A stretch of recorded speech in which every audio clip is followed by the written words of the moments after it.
əməliyyatın mahiyyətini açıqlasam, bizim izləyicilər də başa düşürlər ki, burada Amerikanın rolu nə oldu və nələr olunmadan, Amerika tərəfdən hansı vasitələr verilmədən İsrailin belə bir uğurlu əməliyyatı ola bilməzdi.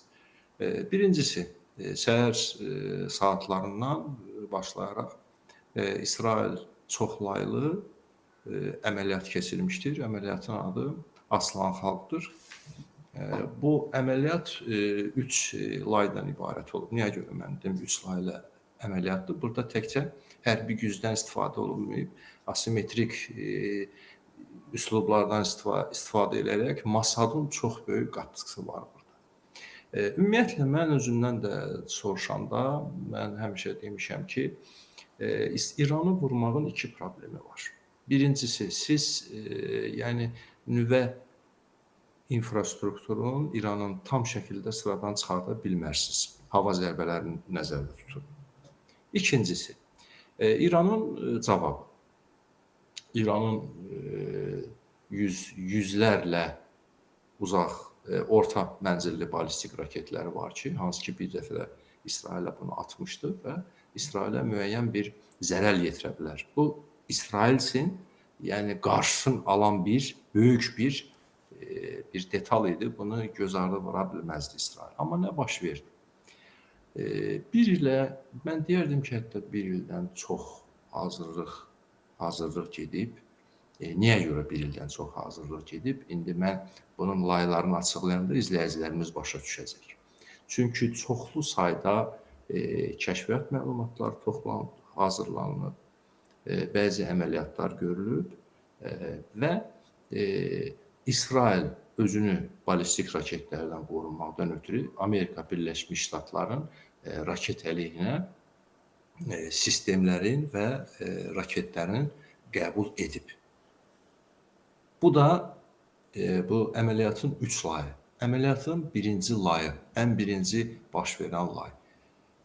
Dediyim kimi, yəni mən düşünürdüm ki, İran elə bir ölkə deyil ki, onu siz bir zərbə endirərsiniz, 2 zərbə endirərsiniz, amma daha böyük bir zərbə endirməkdən ötürü siz hava hökmranlığını əldə eləməlisiniz.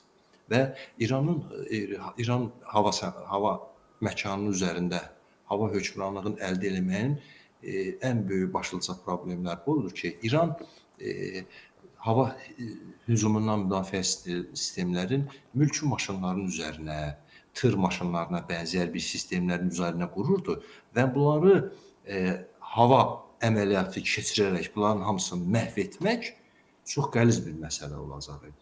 Və nə baş verdi? Əməliyyatın birinci layı Masadın İranın içərisinə sızmış agentləri, Spike raketləri, bizim xalq çox yaxşı bilir, Spike raketini tanıyır. Spike raketləri, dron kamikadzelərlə qabaqcadan hazırlanmış mövqelərindən İran hava hücum müdafiə sistemlərini sıradan çıxarmağa başladılar. Aqil bəy, ancaq üzr istəyirəm, bu İranın içərindən Spike raketini uzaqdan vura bilməzlər. Onlar yəni İranın içərisində, ərazisində. Bəli, Kamran bəy, bunlar içəri sızıblar. Mənlə başa düşürəm ki, bunların içində agentura da var və xüsusi təlim görmüş döyüşçülər də var. Yəni, agentura tamam məlumat ötürə bilər, amma Spike raketin, məsələn, agentura ilə və yaxud YouTube-da baxıb göstərməklə insana başa salmaq olmaz. Və yaxud dron kamikadze, orada Harop da istifadə olunur. Harop dron kamikadzesinin eynisi ilə YouTube-da siz baxıb idarə etməsini mənimsəyə bilmərsiniz. Bir neçə cür dron kamikadzelərdən istifadə olunub, Spike raketlərindən istifadə olunub. Yəni, bu qüvvələr Masadın İranın içərisində olan qüvvələrin içində həm İsraildən gəlmiş mütəxəssislər olub, operatorlar olub, həm də agentur olub. Yəni, bu İsrail aviasiyasının zərbələrin önünün açdı. Artıq İsrail aviasiyası, hərbi hava qüvvələri rahat olaraq İran hava məkanına rahat şəkildə yaxınlaşa bildi və əməliyyatın ikinci layı. Əməliyyatın ikinci layı İsrail hərbi hava qüvvələri 200-ə yaxın təyyarə, 330 döyüş sursatı istifadə edərək Burada əməliyyatın 3-cü layihəsində qeyd eləmək lazımdır. Bu tədbirin adı, mahiyyəti nə olubsa tam başa düşmürəm, tam hələ bilmirik. Bunlar bir bunkerə İran hərbi generalitetin yığıb orada saxlaya biliblər. Hansısa bir tədbir məcburiyyəti ilə İranın üst təbəqəsi generaliteti bir bunkerə cəmləyib bu əməliyyatın 3-cü layihə.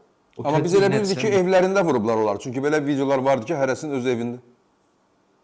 20-dən çox üst təbəqə general vurulub. Onların bir hissəsi, düşünürəm ki, qısır qanadı bunkerin içində vurulub. Bir yerə toplaşdıqları məqamda təbii ki, agentura işləyib. Bəli. Bir yerə toplayıblar bunkerə və ora zərbə endiriblər. Deməli, bu əməliyyatın 3 layihədə istifadə olunaraq birinci, ikinci dalğalarda İranın hava hücumundan müdafiə sistemi möhkəm zərbə endirilib. İranın nüvə araşdırmaları ilə məşğul olan rəhbər heyət və alimlər sıradan məhv olunub. Bundan sonra nüvə obyektlərinə bəzi zərbələr endirilib və nüvə obyektlərindən daha çox üstünlük verilib, həm istər hava zərbələrindən, istəyir o ikinci layihə, o Mossadın dəstələri ballistik raketlərin bazaları, ballistik raketləri vurub sıradan çıxartmaqla ki, İranın cavabını mümkün qədər zəiflətmək. Ondan sonraki dalğalarda biz görürük, radiolokasiya stansiyaları vurulub, Təbrizdə məsələn neft ayırma zavodu vurulub.